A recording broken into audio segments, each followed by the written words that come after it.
यह प्रस्तुति एक पुस्तक श्रृंखला से तैयार की गई है जिसका शीर्षक है भारत का कम्युनिस्ट आंदोलन और रूसी क्रांति के सबक।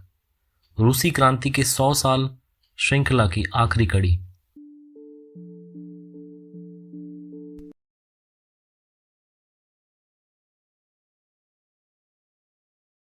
भीषण सांप्रदायिक दंगों के बीच देश को घोषित तौर पर आजादी मिल गई। ऐसी आजादी जिसमें दिल्ली अहिंसा मार्ग से प्राप्त आजादी का महोत्सव मना रही थी और पूरा देश खूनी संघर्ष की आग में झुलस रहा था।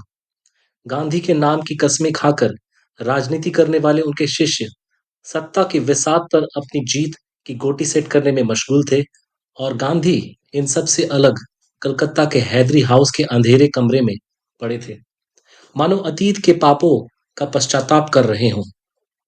किसी नवजात राष्ट्र ने अपने पिता का ऐसा अलगाव शायद ही कभी देखा हो। आजादी के जश्न में मशगूल लोगों की नजर से गांधी ओझल थे और वहां लाखों कंठों से माउंटबेटन की जय के नारे आसमान में गूंज रहे थे। लेकिन माउंटबेटन इसके बाद की स्थिति का अनुमान लगा चुके थे। उन्होंने अपनी पूर्व सेक्रेटरी जॉर्ज एबल के माध्यम से प्रधानमंत्री इटली को संदेश भेजा था, जिसमें उन्होंने लिखा, जिस तरह आजादी मिली है वह उनकी सरकार की बहुत बड़ी विजय है और उस आदमी को भी जिसे उन्होंने अंतिम वायसरॉय बनने के लिए चुना था। साथ ही उन्होंने यह चेतावनी भी दी कि इस विजय पर बहुत जल्दी और बहुत खुलेआम खुशी न मनाएं, क्योंकि अनिवार्य रूप से बंटवारे के फलस्वरूप भयानक खून खराबा होने वाला है और बेहद गड़बड़ी मचने वाली है। विरोधाभासों का सिलसिला यहीं खत्म नहीं होता। ऐसा भी पहली बार हुआ होगा कि गुलामी से मुक्ति का दावा करने वाले देश का शासक वर्ग सत्ता के शीर्ष पर उसी ब्रिटिश पूंजीपति वर्ग के प्रतिनिधि को सम्मानित व गौरवान्वित कर रहा हो जिसने 200 सालों तक उसकी जनता की छाती रौंदा था। किसी देश के इतिहास में पूंजीपति वर्ग के नेताओं द्वारा जनता के साथ विश्वासघात की कहानी नई नहीं है, लेकिन भारत की आजादी इस परंपरा की नई कड़ी साबित हो रही थी।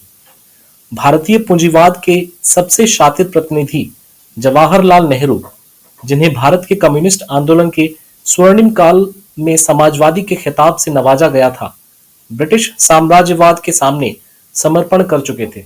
लौह पुरुष पटेल माउंटबेटन के सामने नतमस्तक हो गए थे। कांग्रेस का पूर्ण स्वतंत्रता का प्रस्ताव आधी अधूरी आजादी के लिए दम तोड़ चुका था। ऐसी आजादी मिल रही थी जिसमें ब्रिटिश पूंजी के हित सुरक्षित थे। उसके पुराने स्तंभ राजे रजवाड़ों और सामंती जमींदारों को जनता के खिलाफ उनके अत्याचारों पर अभयदान के साथ सत्ता में हिस्सेदारी मिल रही थी और ब्रिटिश राज के भारतीय नौकरशाहों के हाथों में सत्ता की बागडोर वैसी ही बन रही थी जैसे अंग्रेजों के राज में थी। सारी बातें पूर्ववत रह गई, सिर्फ सत्ता चलाने वाले के चेहरे बदल गए थे, उनकी चमड़ी का रंग बदल गया था। इस आजादी के बारे में सत्ता हस्तांतरण के दोनों पक्षों की अवधारणा भी अलग अलग थी। ब्रिटिश संसद के अनुसार ब्रिटिश भारत में 2 डोमिनियन स्टेट्स बनाए जा रहे थे और इस दोनों के शासक वर्ग और उसके नेता जनता के बीच पूर्ण संप्रभु राज्य बनाने की घोषणा कर रहे थे। अपनी समझौता परिस्थिति छुपाने के लिए वे सब मिलकर देश की जनता को धोखा दे रहे थे। इतिहास के इस पड़ाव पर कम्युनिस्टों की भूमिका क्या थी? स्वतंत्रता संग्राम में जिन पूंजीवादी नेताओं पर उन्होंने अपना पूरा विश्वास व्यक्त किया था, उनके इस विश्वासघात पर उनकी प्रतिक्रिया कैसे उभर रही थी और वे इस बदलते वर्ग संबंध के बारे में कौन सी नीति अपनाने की तैयारी कर रहे थे? आजादी के जश्न के साथ इस जन विरोधी दुर्विसंधि से जो बदलाव आ रहे थे वे न तो नए थे और न ही अप्रत्याशित। भारतीय कम्युनिस्ट पार्टी को इसका आभास पहले नहीं रहा हो, लेकिन भगत सिंह और उनके दल ने लगभग 2 दशक पहले ही इसे भांप लिया था। भारतीय कम्युनिस्ट पार्टी ने आजादी के नाम पर चल रही घपलेबाजी का विरोध तो किया, लेकिन इस संदेश को जनता तक पहुंचा पाने में विफल रही। उस समय उनकी स्थिति इससे भिन्न हो भी नहीं सकती थी। इसके 2 कारण थे।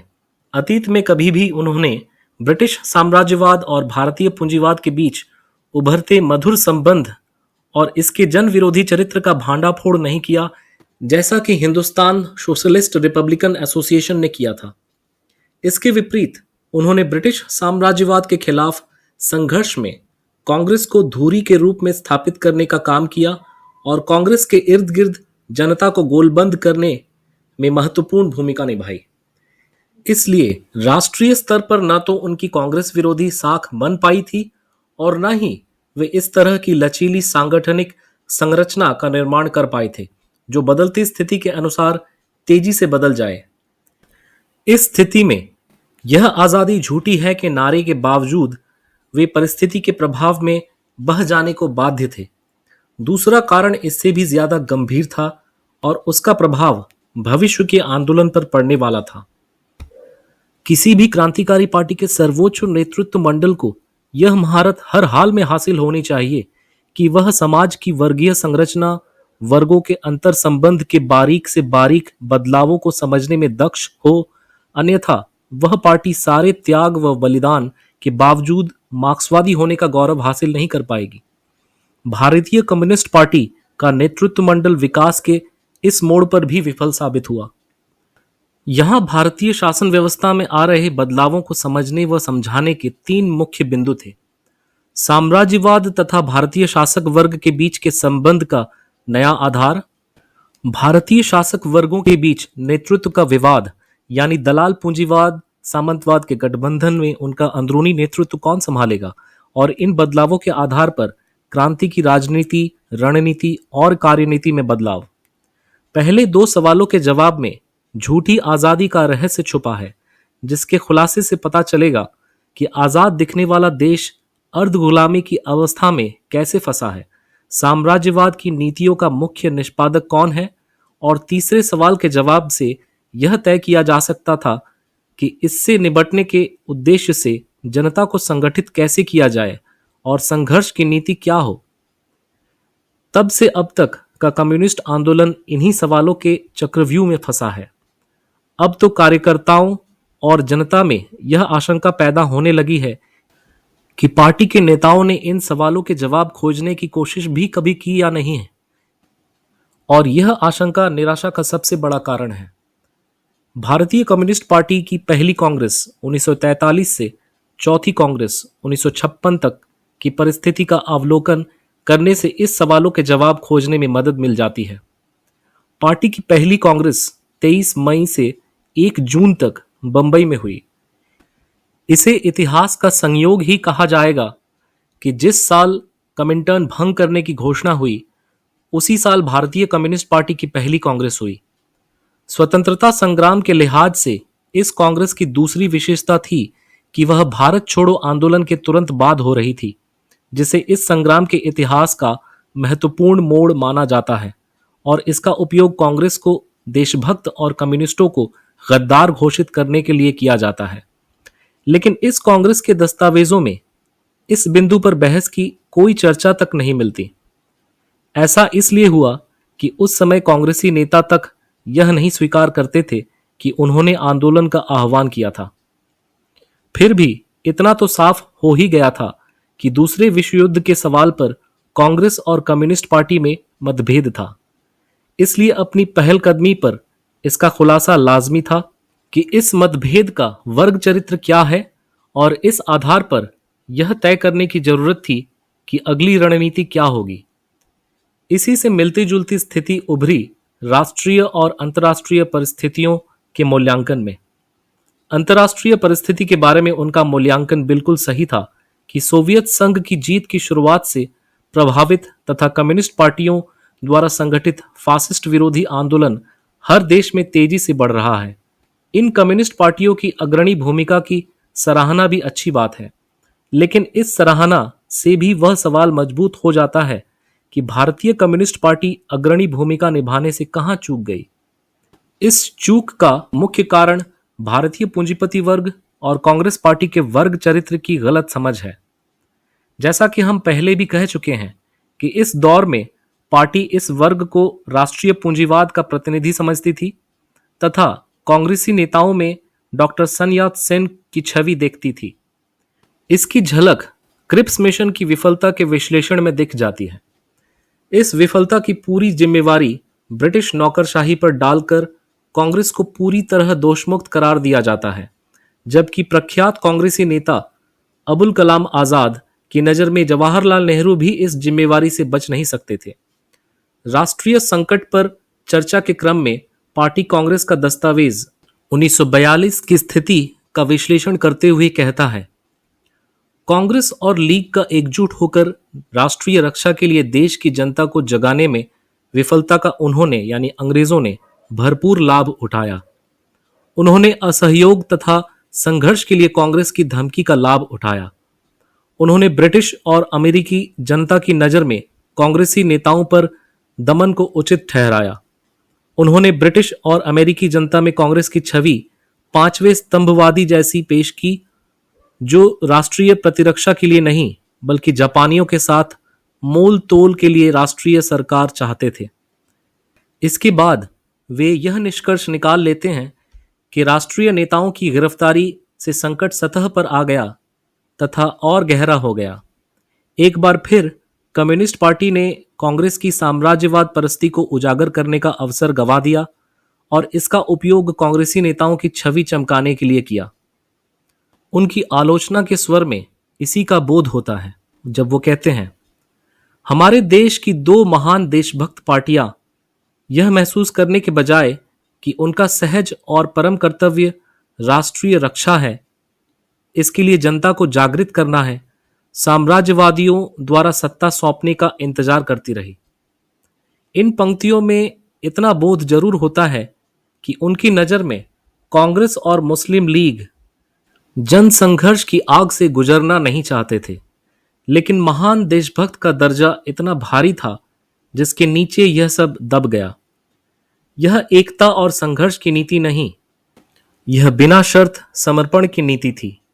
मेंशेविक राजनीति का प्रभाव सांगठनिक नीति पर भी पड़ा। पहली कांग्रेस के संगठन संबंधी प्रस्ताव में हम इस बात पर जोर देते हुए देखते हैं कि जन कम्युनिस्ट पार्टी का निर्माण ही व्यापक जनता को संघर्ष की एकता के लिए गोलबंद करने में सक्षम बन सकता है। लेनिनवादी यानी बोल्शेविक सिद्धांत के अनुसार कम्युनिस्ट पार्टी सीधे तौर पर जन पार्टी नहीं होती, वह कैडर पार्टी होती है जिसके चारों तरफ जन संगठनों का विशाल ताना बाना होता है। ये जन संगठन दोहरी भूमिका निभाते हैं। एक तरफ वे जनता और पार्टी के बीच जीवंत संबंध बनाते हैं और दूसरी तरफ कम्युनिस्ट कार्यकर्ता तैयार करने के प्रशिक्षण केंद्र होते हैं।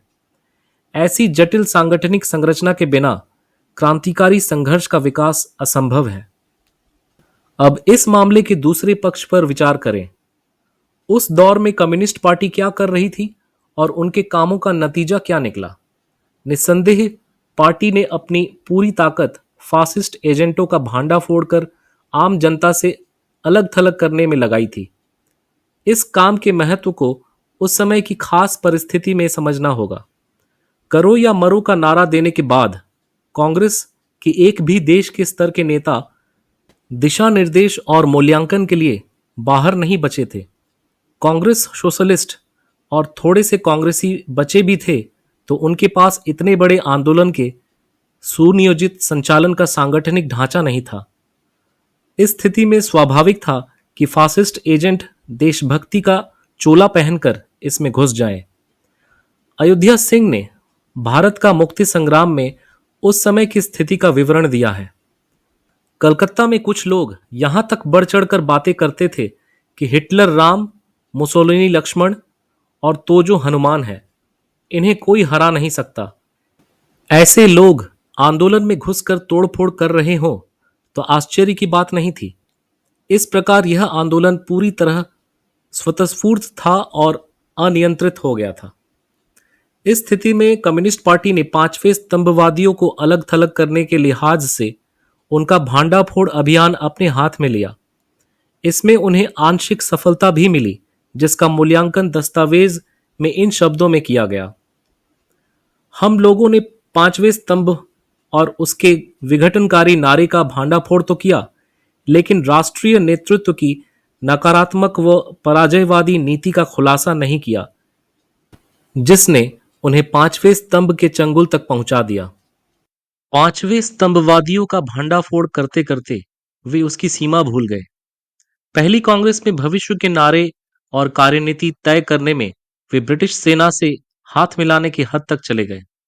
यह कहते हुए युद्ध की आशंका वाले क्षेत्रों में कम्युनिस्टों को अपनी पार्टी इकाइयों और जन संगठनों के माध्यम से भारतीय और ब्रिटिश सैन्य टुकड़ियों को आक्रामक और रक्षात्मक तैयारियों में संगठित जन सहयोग उपलब्ध कराना चाहिए। यह नीति गलत थी, 100% गलत। सोवियत संघ की जनता सेना सहयोग की नीति का अनुसरण यहां नहीं हो सकता था। सोवियत संघ की सेना जनता की सेना थी और कम्युनिस्ट पार्टी के नियंत्रण में थी और वह देश और जनता की मुक्ति के लिए लड़ रही थी। इसके विपरीत ब्रिटिश सेना अपने औपनिवेशिक प्रभुत्व की रक्षा के लिए लड़ रही थी। यह अंतर युद्ध खत्म होने के तुरंत बाद नेवी में भारतीय जवानों के विद्रोह तथा उनके समर्थन में उतरे बंबई के मजदूरों के दमन से सबसे विभत्स रूप में सामने आ गया। इस अंतर को नहीं समझ पाना कम्युनिस्ट आंदोलन को बहुत महंगा पड़ा। भारत की आजादी के संदर्भ में कमिन्फर्म की समझ के विपरीत भारतीय कम्युनिस्ट पार्टी इसे नकली या छद्म आजादी नहीं मान पा रही थी। इसका विवरण हमें पीपुल्स पब्लिशिंग हाउस की ओर से प्रकाशित पुस्तक a brief history of the CPI through party congresses Anil Rajimwale में देखने को मिलता है। पार्टी के केंद्रीय मुखपत्र पीपुल्स एज में प्रकाशित हुआ था कि 15 अगस्त को भारत का राष्ट्रध्वज नहीं लहराएगा, जहां सदियों से यूनियन जैक लहरा रहा था। ब्रिटिश वायसरॉय राष्ट्रीय कांग्रेस के नेताओं को सत्ता सौंप देंगे। शक्तिशाली राष्ट्रीय कांग्रेस भारत का अग्रणी राष्ट्रीय संगठन इस समारोह का नेतृत्व करेगा। भारत की कम्युनिस्ट पार्टी राष्ट्रीय उल्लास के दिवस में शामिल रहेगी। 15 अगस्त 1947 का पीपुल्स एज विशेषांक के रूप में निकला। इसमें बी.टी. रणदीवे का भी लेख था। इस लेख के अनुसार 15 अगस्त सिर्फ सांकेतिक आजादी का प्रतीक नहीं था,